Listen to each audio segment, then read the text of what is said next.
안녕하십니까. 세상 읽어주는 남자 이상훈입니다. 오늘은 마이크론에 대해서 말씀드리겠습니다. 오늘 월스트리트 저널에서 이 마이크론과 웨스턴 디지털이 키옥시아 인수를 검토 중이라는 소식이 나왔습니다. 이 과거 도시바로 알려진 키옥시아는 이 반도체 사업만 별도로 떼내서 이름을 키옥시아로 바꿨습니다.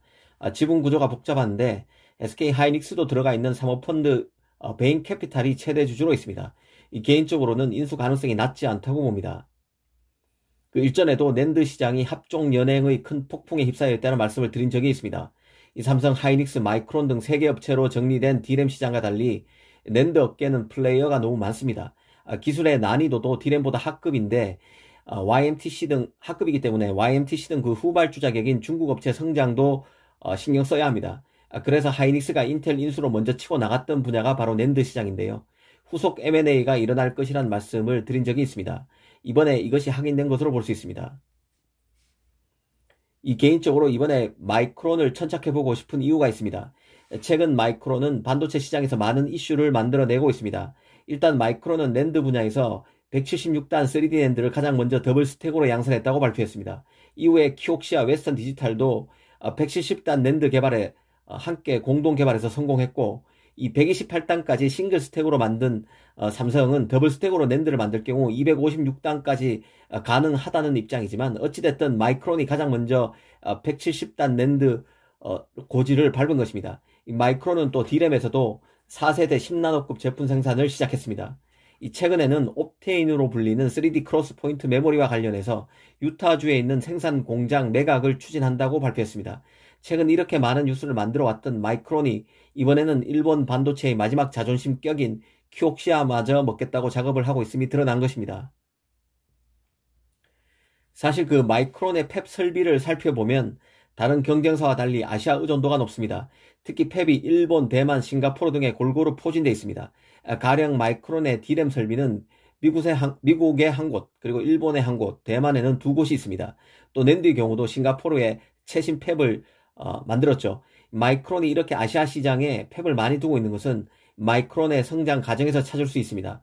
지금 키옥시아는 일본 반도체의 마지막 보루 같은 존재지만 D램에서 일본 자존심은 엘피다였습니다. 이 엘피다를 지난 2012년 인수한 게 바로 마이크론인데요. 엘피다뿐만 아니라 엘피다의 대만 자회사인 렉스칩도 마이크론이 인수했습니다. 이뿐만 아닙니다. 마이크론은 지난 2013년 대만의 D램 업체 이노테라도 사들였습니다. 그렇다 보니 일본과 대만에 팹이 많이 있는 것입니다. 일부 전문가들은 마이크론의 R&D 경쟁력을 이 부분에서 찾고 있는데요.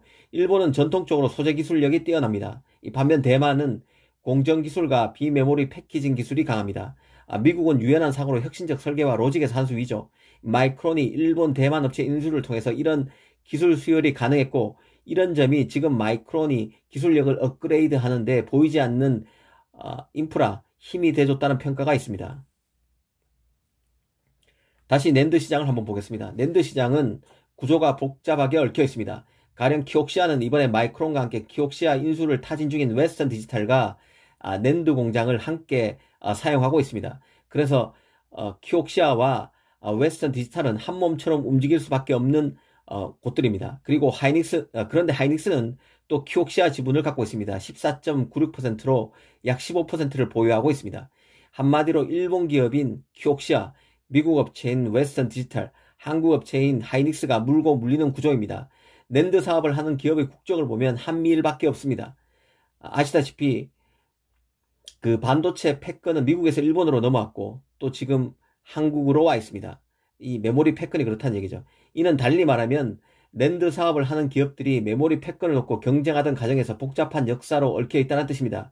이런 배경을 알고 낸드 시장을 다시 보면 생각보다 많은 것을 얻을 수 있습니다. 일본은 한국에게 많은 반도체 기업을 넘길 생각이 없습니다. 이것은 일본의 마지막 자존심 같은 것인데요. 엘피다가 D램에서 삼성과의 경쟁에서 져서 사라진 판에 키옥시아마저, 낸드 분야 키옥시아마저 하이닉스, 한국 업체인 하이닉스에 넘길 생각이 추호도 없다는 뜻입니다. 개인적으로는 마이크론이 됐든 웨스턴 디지털이 됐든 아니면 두 회사가 같이 하든 키옥시아와의 M&A는 충분히 가능성이 있는 시나리오라고 생각합니다. 기본적으로 일본과 미국은 굉장히 가깝습니다. 미국은 특히 이 반도체 육성 의지가 강하고 마이크론이 하나의 카드가 될 수 있습니다. 마치 파운드리에서 인텔이 카드가 되는 것처럼 말이죠. M&A라는 게 결정적으로 당사자 간의 가격이 맞아야 합니다. 그래서 어떻게 될지는 아무도 모를 것입니다. 다만 미국과 일본만 놓고 보면 성사 가능성이 높을 수 있다는 뜻입니다. 더구나 키옥시아는 사모펀드에 넘어간 상태입니다. 이 사모펀드 입장에서는 가격만 맞으면 딜을 거부할 이유가 없을 것입니다. 10% 남짓의 점유율로 낸드 5위인 마이크론 입장에서는 다행스럽게도 3위 웨스턴 디지털, 2위 키옥시아와 지분을 다 합쳐도 낸드 시장에서 40%를 조금 넘는 수준의 점유율에 그칩니다. 50%를 넘지 않기 때문에 중국 등 다른 나라 심사를 받지 않아도 됩니다. 중국의 심사를 받아야 된다면 가능성이 희박하겠지만 그런 일은 일어나지 않을 것입니다. 일본 정부만 OK 사인이 나면 되는 M&A라는 뜻입니다. 그래서 어렵지 않다는 생각도 듭니다. 오늘 이 시간에는 마이크론이 키옥시아 인수를 노린다는 소식을 계기로 마이크론에 대해서 한번 살펴봤습니다. 감사합니다.